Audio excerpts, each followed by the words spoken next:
Sonic Frontiers was first announced in late 2021, where we got our first ever trailer for the game. Flash forward to mid-2022, where we got our first ever look at the gameplay. And right away, the game got a lot of backlash. I think some of this does look cool, but it still looks rough.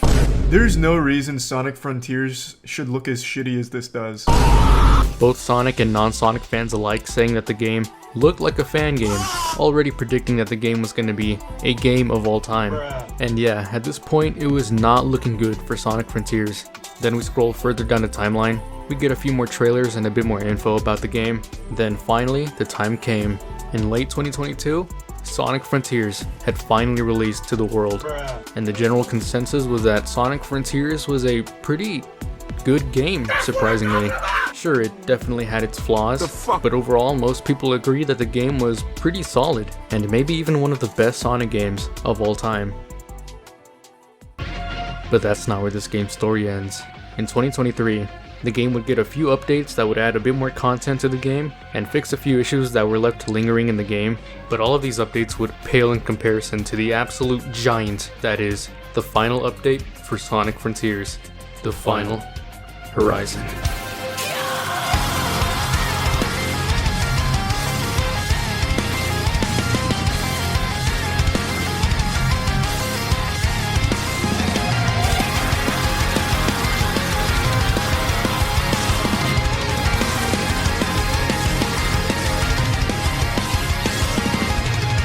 Now, the entire premise of this DLC is actually very interesting because it quite literally rewrites the entire last section of the game, kind of. See, this DLC acts as a sort of alternate ending to the original story of the game, and I'm not really sure which one is going to be considered canon, but I don't think it really matters because both endings still end up with the same outcome, but the way we get there is very different.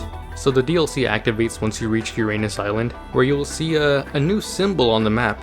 And if you head there, you will find a giant ring portal that's sort of similar to the ring portals from the Sonic movies. And once you head through, you will enter a new story, where Sage meets up with Sonic and she basically says, "Hey, you know that plan we made before? Yeah, let's not do that." And she extracts Knuckles, Tails, and Amy from Sonic, and Sonic brings them in and says, "Hey guys, stop being lazy. Go help." And they're just like, "Okay."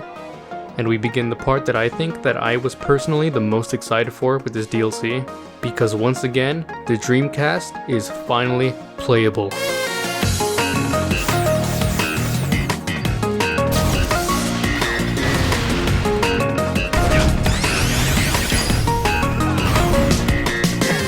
Yes sir, after 17 years after Sonic 06, we finally have more playable characters that aren't just Sonic and Shadow.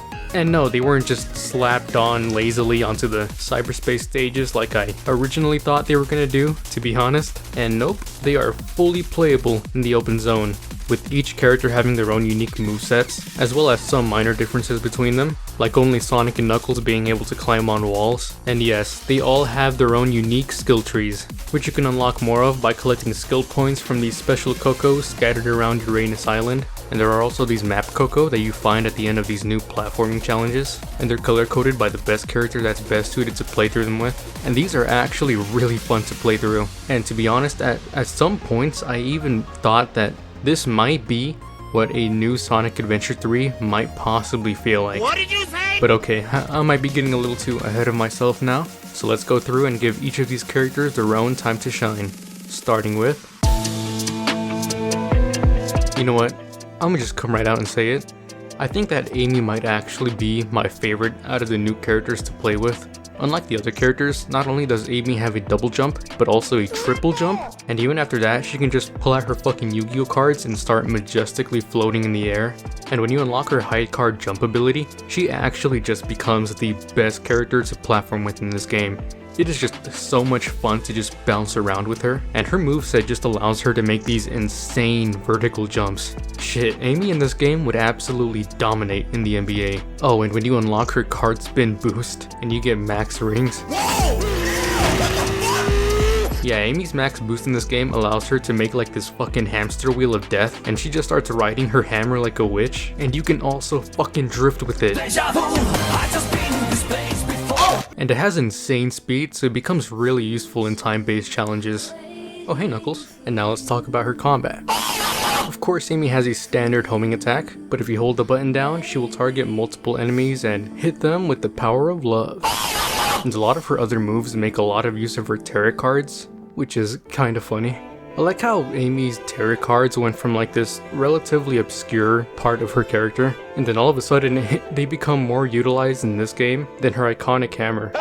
I mean, I personally don't really mind it, but it is a little funny. And her upgraded parry has a poisoning effect on it, so it will do damage over time. And when you master all of her tools and you make some pretty insane combos, Amy is pretty fucking overpowered in this game. And to be honest, I don't know if this is a hot take or anything, but this is probably the best game that Amy has ever played in. So Knuckles' moveset takes a lot of elements from his adventure gameplay, of course including his gliding and wall climbing abilities. However, he can only climb on these certain walls with this specific pattern on it, so it does feel a little bit more restricted than how it was in like the adventure games where he could just climb pretty much anywhere. But once you get the hang of it, it can feel really satisfying to just pull it off really fast. Although his gliding in this game does have a bit of jank to it, and it can feel really awkward trying to turn while using it. But they almost make up for it because they decided to give Knuckles an infinite fucking glide in this game. And yeah, it is just as broken as it sounds. And he's not done yet, because for his max boost, Knuckles turns into a fucking drill. No wisp required. Yeah! And he also uses this thing as an attack. And of course, he is Knuckles, so we have to talk about his combat. Knuckles has both his 1-2-3 combo and his stomp from Sonic 06, except, you know, they actually work now. And his upgraded parry has a debuffing effect to enemy defenses, so if you do this right before pulling off a nasty ass combo, his damage output can be pretty insane. So although he does have some jank to him, Knuckles is still a lot of fucking fun to play with in this game, and it's just so great finally seeing him back to being that absolute beast that he used to be. And of course, Tails being playable again means that we can use his iconic butt copter, and it actually lasts a lot longer than I was expecting it to, so it's really fun to use when doing his platforming challenges, or you know, it's also just fun flying majestically through the air.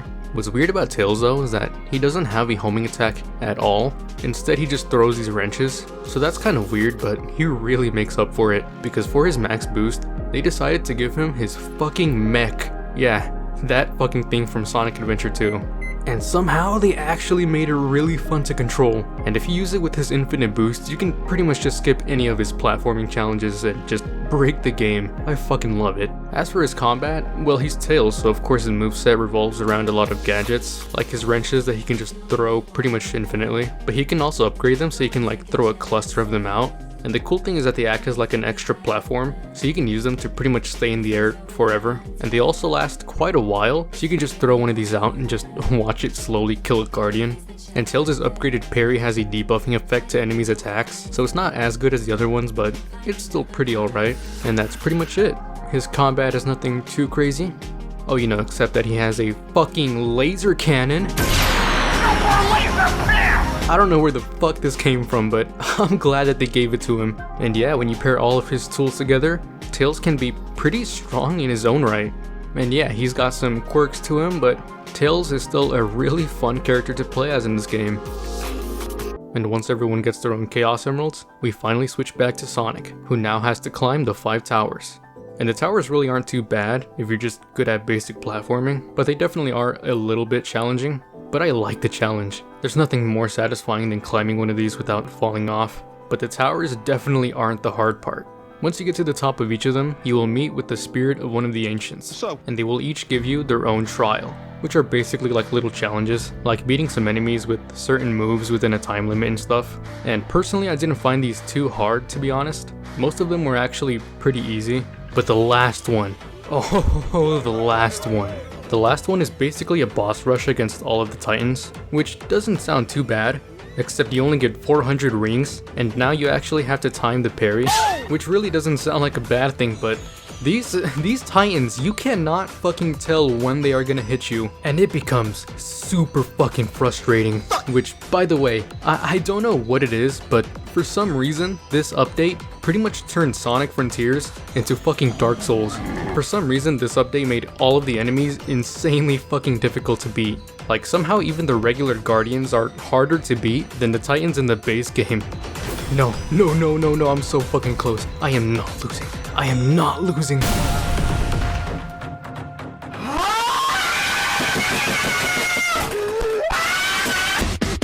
But once you find the right strat to beat them, you feel un-fucking beatable.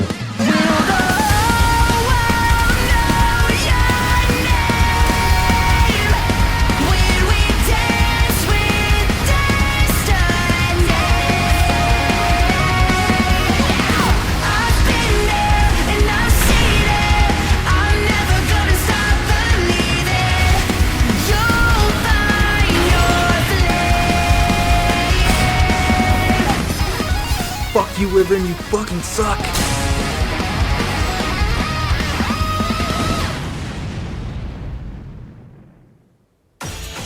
Yeah! Let's go! And once you finally beat it, the Master Coco will unlock Sonic's true power. And you're ready for the final boss. But before we do that, real quick, let's just talk about these new Cyberspace stages. And surprise, surprise, the new Cyberspace stages are actually fucking new. Which is what the original game really lacked. And these are actually really good because they each have their own unique gimmicks, like these where you race against the ghost version of Tails, or you know, having a bomb strapped to your chest. And not only that, but they also have some new missions in them, like carrying these cute little flickies to safety, or collecting these moon medals, and even bringing back the Lost World number rings. And doing these will give you Lookout Coco, which were used to unlock the towers, and I kind of forgot to mention them. But I really like how these things make you actually want to explore the levels, and just experiment with the different routes you can take. And this might be the most fun I've had with new Sonic levels in a really long time.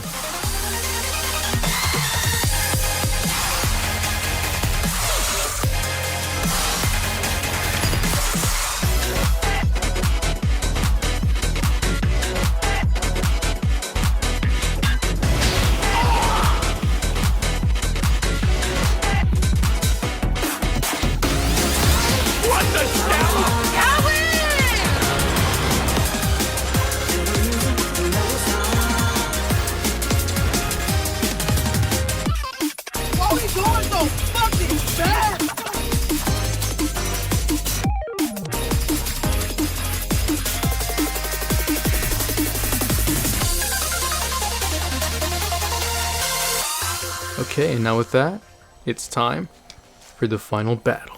Oh, you guys are the best. What does that make me? Hmm? Fat. And you do have to fight Supreme again, but that's the easy part. And just when it looks like everything is going to end the same way, This shell was once my prison.